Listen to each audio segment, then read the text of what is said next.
ไฟฟ้าปรับพลังสวัสดีครับครับครับบริเวณไหนนะครับแหลมตะลุมพุกมีเสาล้มหลายต้นนะครับครับรอสักครู่นะครับเดี๋ยวให้ช่างเข้าไปตรวจสอบนะครับครับสวัสดีครับ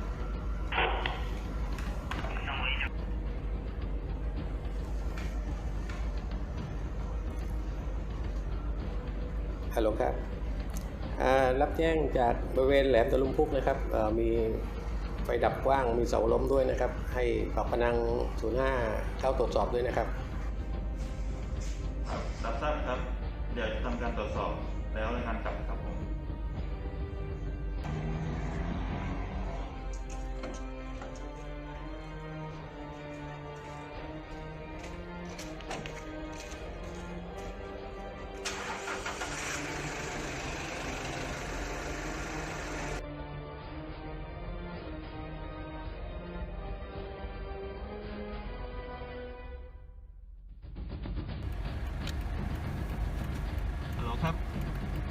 ครับจากการตรวจสอบหน้างานนะครับ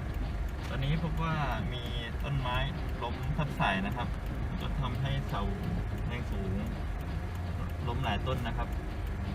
และตอนนี้มีสายแรงสูงขาดด้วยครับ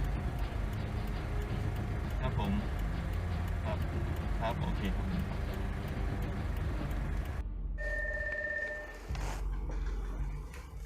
ฮัลโหล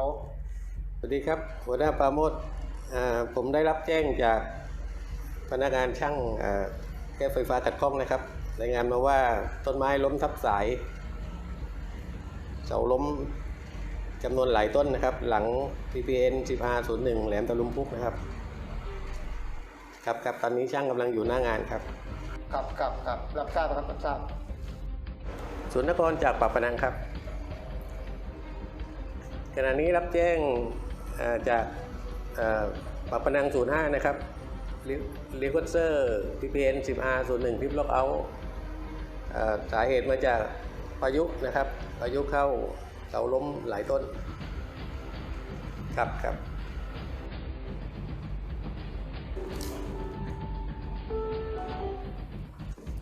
สวัสดีครับ สวัสดีครับผู้การ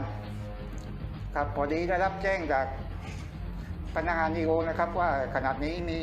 ฝนตกและลมพายุหมุน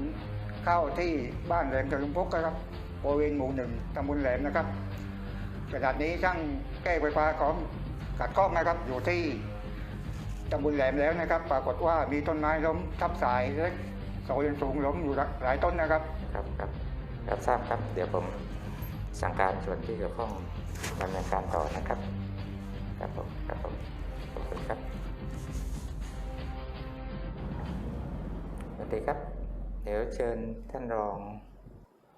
เทคนิคกับท่านรองบริหารนะครับเชิญที่ห้องผู้จัดการด่วนเลยครับครับผม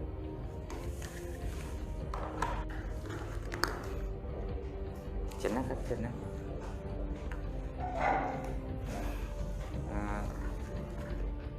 ท่านรองทั้งสองนะครับพอดีในพื้นที่เราเนี่ยเกิดพายุเข้านะครับแล้วก็รับรายงานเบื้องต้นเนี่ยก็มีระบบจำหน่ายเสียหายนะครับได้รับความเสียหายก็เดี๋ยวก็เราก็คงต้องขออนุมัติใช้แผน BCP นะครับเพื่อเร่งรัดการให้บริการให้ปกติเร็วที่สุดในส่วนของท่านรองเทคนิคเนี่ยนะครับก็ไปดำเนินการด้านชุดทีมงานทั้งแผนกก่อสร้างปฏิบัติการทั้งมิเตอร์บริการลูกค้านะครับจังหวัดพร้อมในส่วนของท่านรองบริหารนะครับก็ไปเตรียมชุดสนับสนุนนะครับในเรื่องของน้ำอาหารนะครับเพราะว่าเราต้องใช้เวลาในการแก้ไขนะครับก็ไปเตรียมในชุดสนับสนุนแล้วก็พวกหยุดยาอะไรต่างๆนะครับสำรองไว้นะครับและเดี๋ยวผมจะมอบให้ท่านรองทั้งสองเนี่ยไปดูแลชุดทีมงานก่อนนะครับในส่วนผมเนี่ยก็จะรายงานไปที่ท่านผู้ช่วยต่อ2นะครับผู้ช่วยผู้ว่าการเพื่อขออนุญาตใช้แผน BCP นะครับก็ดำเนินการได้เลยนะครับครับ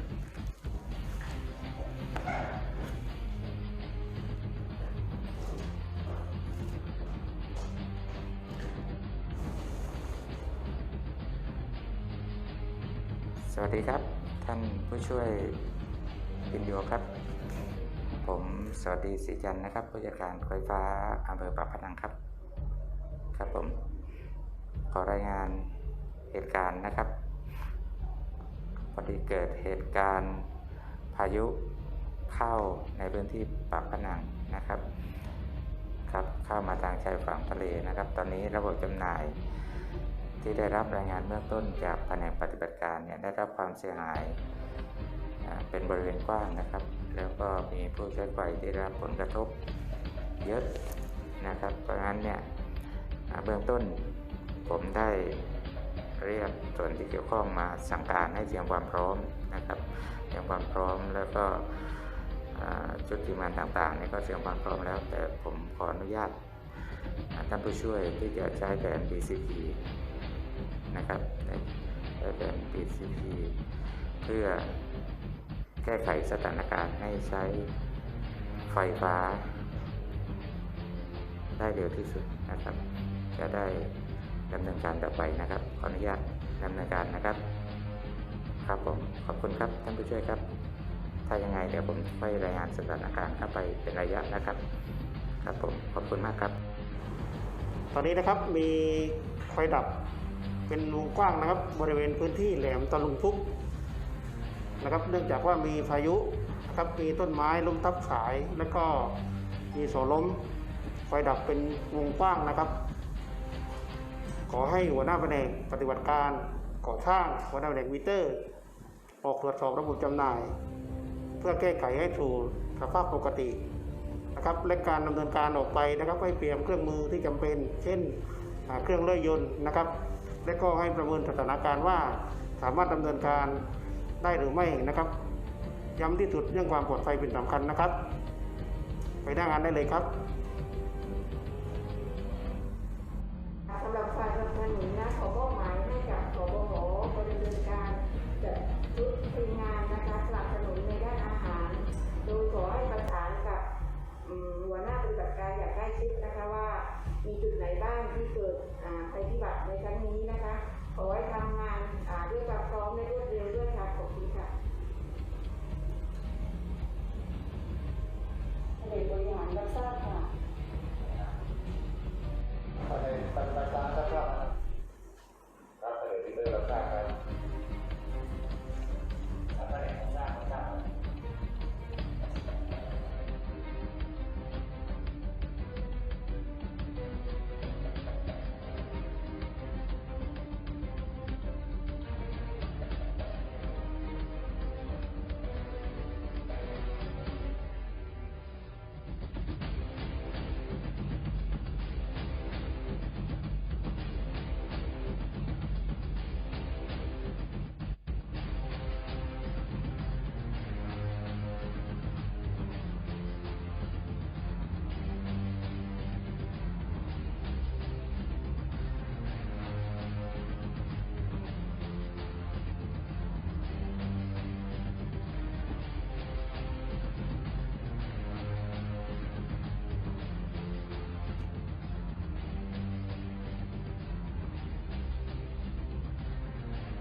ขณะนี้ชุดทีมงานซ่อมแซมระบบจำหน่าย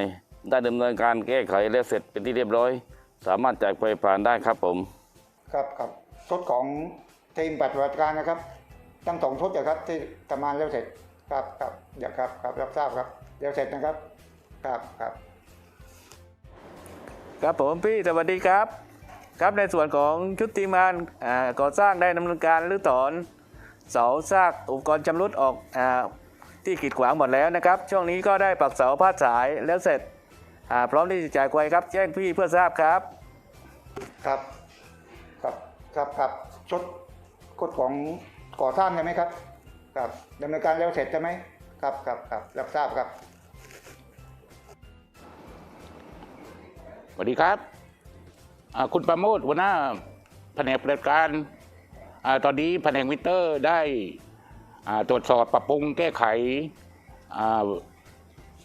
ระบบมิเตอร์พร้อมจ่ายไฟได้ทุกหลังคาเรือนเลยครับ รับทราบแล้วคุณคมชัยครับครับ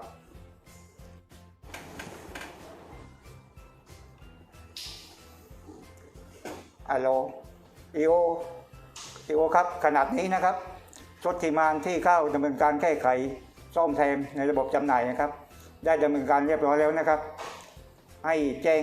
ชุดแก้ไฟไปจ่ายไฟด้วยนะครับกับเมื่อจ่ายไฟแล้วนะครับให้รายงานไปที่ศูนย์นครด้วยนะครับให้ทราบด้วยนะครับครับรับ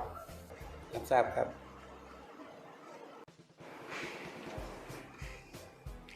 ครับท่านรองครับขณะนี้นะครับชุดทีมงานที่เข้าแก้ไขโซล้มบ้านแหลมตะลุมพุกได้ดำเนินงานแล้วเสร็จนะครับและจ่ายไฟเข้าระบบเรียบร้อยแล้วครับครับท่านรอง กิจการครับได้รับแจ้งจากชุดทีมงานที่ไปซ่อมแซมระบบจำหน่ายบริเวณแหลมตะลุมพุกที่ได้กระทบจากพายุนะครับตอนนี้ได้แก้ไขแล้วเสร็จจ่ายไฟคืนให้ลูกค้าได้ใช้ไฟปกติครบทุกรายเลยครับ ครับผมในส่วนของระบบจำหน่ายตอนนี้เราแก้ไขในภาวะปกติหรือว่าบางส่วนซ่อมไว้ชั่วคราว มีบางส่วนซ่อมไว้ชั่วคราวแต่ว่าปลอดภัยนะครับ ก็เดี๋ยวค่อยจัดชุดเข้าไปแก้ไขถาวรอีกทีหนึงแล้วก็ให้ส่วนที่เกี่ยวข้องในสรุปรายละเอียดค่าใช้จ่ายที่ได้รับผลกระทบนะครับที่เกิดความเสียหายจากพายุครั้งนี้ไปด้วยนะครับท่านรองขอบคุณชุดทีมงานต่างๆด้วยนะครับแล้วขอบคุณท่านรองที่ไปบริหารจัดการตรงนี้นะครับตามแผนที่เตรียมไว้นะครับขอบคุณมากครับครับขอบคุณครับ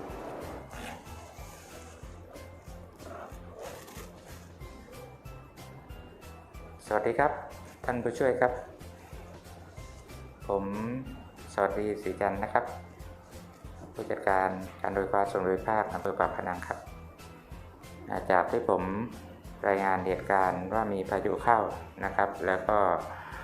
ขออนุญาตใช้แผน DCM นะครับจากการเข้าไปดำเนินการแก้ไขของชุดทีมงานนะครับ